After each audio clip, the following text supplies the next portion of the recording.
This is a reading from the poem of the Man God by Maria Valtorta, Volume 2, Episode 174, The Sermon of the Mount, the Beatitudes, Part 5, Encounter with the Magdalene, 29th of May, 1945. It is a glorious morning, and the air is clearer than usual. Distances seem to be shortened, and remote things seem to be seen through a magnifying lens, so clear and neat are the least details. The crowds are getting ready to listen to the Master. Day by day the country is becoming more beautiful in its luxurious dress at the height of the springtime season, which in Palestine, I think, is at the end of March and beginning of April, because later it has the look typical of summertime, with ripe crops and thick, fully developed foliage. The whole country is now in bloom. From the height of the mountain, which is adorned with its own flowers, even in spots which would appear least suitable for blossom growth, one can see the flexuous corn undulating down in the plain, blown by the breeze, making it look like sea-green waves, with a pale golden hue at the top of the ears, now seeding in their bristly awns. The fruit trees, completely covered with petals, stand straight above the crops, undulating in the light breeze, and look like as many huge powder puffs, or balls of white, pale pink, dark pink, bright red gauze. The olive trees, by contrast, in their dress of penitent ascetics, seem to be praying, and their prayers are already changing into a tentative snowfall of tiny white flowers. The top of Mount Hermon is like pink alabaster, and is kissed by the sun. Two diamond threads, they look like threads from here, run down from the alabaster top, twinkling in an unbelievable fashion in the sun, and disappear into the green woods. They appear once again down in the valley, where they form watercourses which flow towards Lake Merom, which cannot be seen from here. They then flow out with the beautiful waters of the Jordan, and later drop into the light sapphire Sea of Galilee, which twinkles like chips of precious stone, set in and lit up by the sun.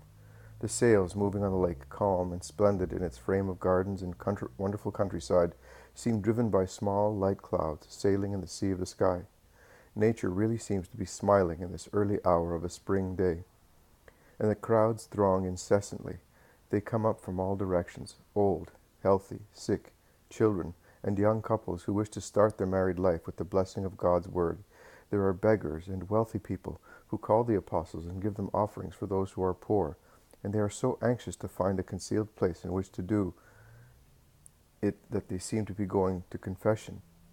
Thomas has taken one of the traveling bags and calmly pours all the money into it as if it were chicken feed, and then takes it to the rock where Jesus is speaking, and he laughs happily, saying, "Rejoice, Master, you have enough for everybody today." Jesus smiles and says, "And we shall start at once, so that those who are sad may be happy immediately. You and your companions will select the poor and sick people and bring them here." That takes a comparatively short time, although they have to listen to the cases of many people, and it would have taken much longer without the practical help of Thomas, who, standing on a stone, to be seen by everybody, shouts in his powerful voice, "All those suffering from physical trouble, go to my right-hand side, over there in the shade." The Iscariot follows his example, as he, too, is gifted with an exceptionally powerful and beautiful voice, and he shouts, "And all those who think they are entitled to alms should come here near me.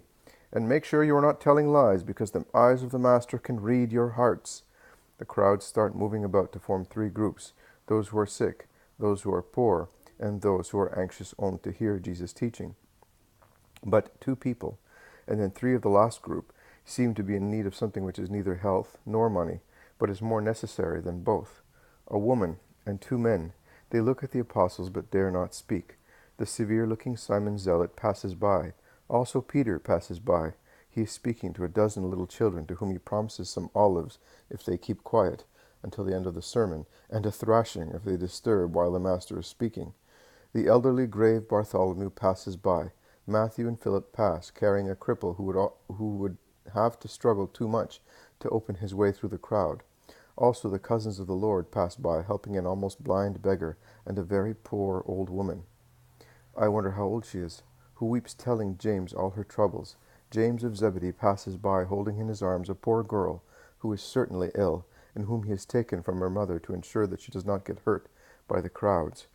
While the panting mother follows him, the last to pass by are Andrew and John, whom I would call the indivisible ones, because while John, in his serene simplicity of a holy child, is willing to go with his companions, Andrew, on account of his reservedness, prefers going with his old fishing companion and fellow disciple of the Baptist. They had stayed at the junction of the two main paths to show people to their places, but there being no more pilgrims on the stony path of the mountain, the two have come together to go to the Master with the last offerings received. Jesus is already bending over sick people, and the hosannas of the crowds punctuate each miracle. The woman, who appears to be completely distressed, dares to pull John's tunic while he is speaking to Andrew, and she smiles. He bends and asks her, "What do you want, woman?" "I would like to speak to the Master." "Are you not well? You are not poor?" "I am well, and I am not poor, but I need him, because there are evils without any fever, and there is misery without poverty, and mine, and she weeps. "Listen, Andrew, this woman is sick in heart and would like to speak to the Master. What shall we do?" Andrew looks at the woman and says, "It is certainly something which is painful to tell." The woman nods assent. Andrew goes on, "Do not weep. John, try and take her behind our shed. I will take the Master there." And John, smiling, begs people to let him pass, while Andrew goes in the opposite direction towards Jesus. But they are noticed by two distressed men, and one of them stops John, and the other Andrew, and shortly afterwards they are both with John and the woman behind the shed of branches which is part of the tent. Andrew reaches Jesus when the latter is curing the cripple, who raises his crutches like two trophies, as brisk as a skilled dancer, shouting his blessing. Andrew whispers, "Master, behind our shed there are 3 people weeping, but it is their hearts that ache, and their grief cannot be made known." "All right. I still have this girl and this woman. Then I will come. Go and tell them to have faith." Andrew goes away while Jesus is bending over the little girl, who is being held once again by her mother. "What is your name?" Jesus asks her. "Mary." "And what is my name?" "Jesus," replies the child. "And who am I?" "The Messiah of the Lord, who has come to bring good to bodies and souls." "Who told you?" "My mother and father, who hope in you for my life." "Live and be good." The child, whose spine I think was affected by a disease, because although she is about 7 years old, and perhaps older, she only moved her hands and was all enveloped in thick, stiff bandages from her armpits down to her hips. They can be seen because her mother has lifted her dress to show them. Remains as she was for a few minutes, then begins to slide down from her mother's lap onto the ground, and runs towards Jesus, who is curing the woman, whose case I do not understand. All the sick people have been satisfied, and they are the ones who shout most in the crowd, applauding the Son of David, glory of God and ours. Jesus goes towards the shed. Judas of Kerioth shouts, "Master, what about these?" Jesus turns round and says, "Let them wait where they are. They will be comforted too." And he walks fast to the back of the shed, where the 3 people in anguish are with Andrew and John. The woman first, "Come with me into these hedges. Speak without any fear." "My Lord, my husband wants to leave me for a prostitute. I have 5 children, and the last one is 2 years old. Great is my grief, and I am worried about my children. I do not know whether he will take them or leave them to me. He will certainly want the boys, at least the oldest one, and I who bore him will no longer have the joy of seeing him. And what will they think of their father and of me? They must think evil of one of us, and I would not like them to judge their father." "Do not weep. I am the master of life and of death. Your husband will not marry that woman. Go in peace and continue to be good." "But you will not kill him? Oh, Lord, I love him." Jesus smiles. "I will not kill anyone, but there is someone who will do his work. You must know that the demon is not greater than God. When you go back to your town, you will find out that someone killed that evil creature, and in such a way that your husband will realize what he was doing, and will love you again with revived love." The woman kisses the hand that Jesus had laid on her head and goes away. One of the men comes. "I have a daughter, Lord. Unfortunately, she went to Tiberias with some girlfriends, and it was as if she had taken some poison. When she came back to me, she was like a madwoman. She wants to go away with a Greek man, and then, why was she born? Her mother is heartbroken, and perhaps will die of grief. Only your words, which I heard last winter, keep me from killing her.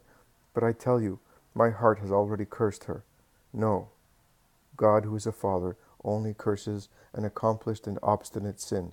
"What do you want from me?" "That you get her to mend her ways." "I do not know her, and she will certainly not come to me." "But you can change her heart also from far away. Do you know who sent me to you? Johanna of Chuza. She was leaving for Jerusalem when I went to her mansion to ask her whether she knew that wretched Greek. I was afraid she might not know him because she is good. although she lives at Tiberias. But since Chusa has contacts with the Gentiles, she does not know him. But she said to me, 'Go to Jesus. He called my soul back from very far away, and he cured me. By that call of my phthisis, he will cure also your daughter's heart. I will pray, and you must have faith.' I have faith. You can see it. Have mercy on me, Master. Your daughter this evening will weep on her mother's knees, asking to be forgiven. You must be as good as her mother, and forgive her. The past is dead." "Yes, Master, as you wish, and may you be blessed." He turns round to go away, but retraces his steps. "Forgive me, Master, but I am so afraid. Lust is such a demon. Give me a thread of your tunic. I will put it in my daughter's pillow. The demon will not tempt her while she is asleep." Jesus smiles and shakes his head, but satisfies the man, saying, "That your mind may be quieter. But you must believe that when God says, 'I want it,' the demon goes away without any further need. So keep this as a souvenir of mine." And he gives a small tuft from his fringe. The third man comes. "Master, my father died. We thought he had some money, but we did not find any. That would not matter, as my brothers and I are not short of bread. But I lived with my father, as I am the eldest. The other 2 brothers are now accusing me of stealing the money, and they want to sue me for theft. You can see my heart. I did not see one single coin. My father kept his money in a coffer, in a metal case. When he died, we opened the coffer, but the case was no longer there. They say, 'Last night, while we were sleeping, you took it.' It is not true. Help me to restore peace and esteem among us." Jesus stares at him and smiles. "Why are you smiling, Master?" "Because your father is the guilty one. The guilt of a child who hides his toy, lest someone should take it. But he was not a miser. Believe me, he was charitable." "I know, but he was very old. It is the disease of old people. He wanted to preserve things for you, and out of too much love, he caused you to fall out with one another. But the case is buried at the foot of the cellar steps. I am telling you so that you may be aware that I know. While I am speaking to you, by pure chance, your younger brother, by striking the ground angrily, caused it to vibrate. And so they discovered it, and they are now embarrassed and sorry for blaming you. Go back home with a quiet mind, and be good to them. Do not reproach them for their lack of esteem." "No, my lord, I will not. But I am not going home. I am staying here to hear you. I will go tomorrow." "And if they take that money?" "You say that we must not be greedy. I do not want to be so. It is enough for me if there is peace amongst us. On the other hand, I did not know how much money there was in the case, and thus I will not suffer for any information contrary to the truth. And I consider that the money might have been lost. I will live now as I lived before, should they deny me. It is enough if they do not call me a thief. You are well advanced on the way of God. Proceed, and peace be with you." And also that man goes away happily. Jesus goes back to the crowds, towards the poor people, and gives them alms according to his own judgment. Everybody is now happy, and Jesus can speak. "Peace be with you. I explain the ways of the Lord to you, that you may follow them. Could you follow the path that goes down on the right-hand side, and at the same time follow the one on the left-hand side? You could not, because if you take one, you must leave the other. Even if the 2 paths were close together, you could not walk any length with 1 foot in one and 1 in the other. You would end up by being tired and making a mistake, even if there was a wager. But between the path of God and Satan's there is a great distance, which becomes greater and greater, just like 2 paths that come up out here. But as they run down the valley, they become farther and farther from each other, as one goes towards Capernaum and the other towards Ptolemy. Such is life. It bestrides past and future, good and evil. Man is in the center with his willpower and free will. At the ends, on one side there is God and his heaven, on the other side Satan and his hell. Man can choose. Nobody forces him. Do not say to me, "Satan tempts us," as an excuse for descending towards the low path. Also God tempts with his love, which is very strong, with his words, which are most holy, with his promises, which are most alluring. Why then should you allow yourselves to be tempted by one only of the 2, by the most undeserving one to be listened to? Are God's words, promises, love not sufficient to counteract Satan's poison? Consider that is not to your favor. When a man is physically very healthy, he is not immune from contagion, but overcomes it quite easily. Whereas if a man is already ill and consequently weak, he will almost certainly die in the event of catching a new infection. And if he survives, he is more seriously ill than previously because his blood lacks the strength to kill the contagious germs completely. The same applies to the superior part. If a man is morally and spiritually healthy and strong, you may be sure that he is not free from temptations, but evil does not strike roots in him.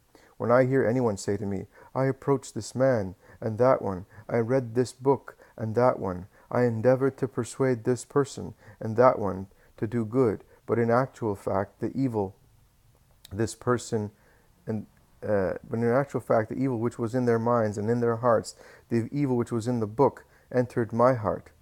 I conclude, which proves that you have already created within yourself a suitable ground for penetration, which proves that you are a weakling, lacking in moral and spiritual strength. Because we must derive some good also from our enemies, by watching their errors, we must learn not to fall into the same.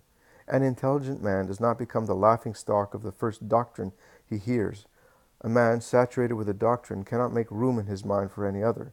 This explains the difficulties met when one endeavors to convince those who are persuaded of other doctrines to follow the true doctrine. But if you admit that you change your minds like a weathercock, I can see that you are thoroughly empty, that your spiritual stronghold is full of breaches, that the dam of your mind is leaking in hundreds of places through which good water runs out and foul water runs in, and you are so stupid and listless that you are not even aware of it, and you do not see it. You are a wretch. Of the two paths, therefore, choose the good one, and proceed on it, resisting to the allurements of senses, of the world, of science, of the demon. Leave half-faiths, compromises, pacts with two peoples, one opposed to the other, to the men of the world. They too should avoid them if they are honest. At least you, men of God, must shun them. You cannot have them either with God or with mammon. You must not have them with yourselves either, because they would be of no value. If your actions are a mixture of good and evil, they are of no value whatsoever. The entirely good ones would be cancelled by the bad ones. The evil ones would lead you straight into the enemy's arms. Therefore, do not indulge in them. Be loyal in your service.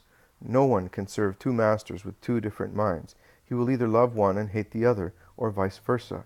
You cannot be both of God and of mammon. The Spirit of God cannot be conciliated with the spirit of the world. The former ascends, the latter descends. The former sanctifies, the latter corrupts. And if you are corrupt, how can you act with purity? Senses light up in corrupt people, and other lusts follow senses.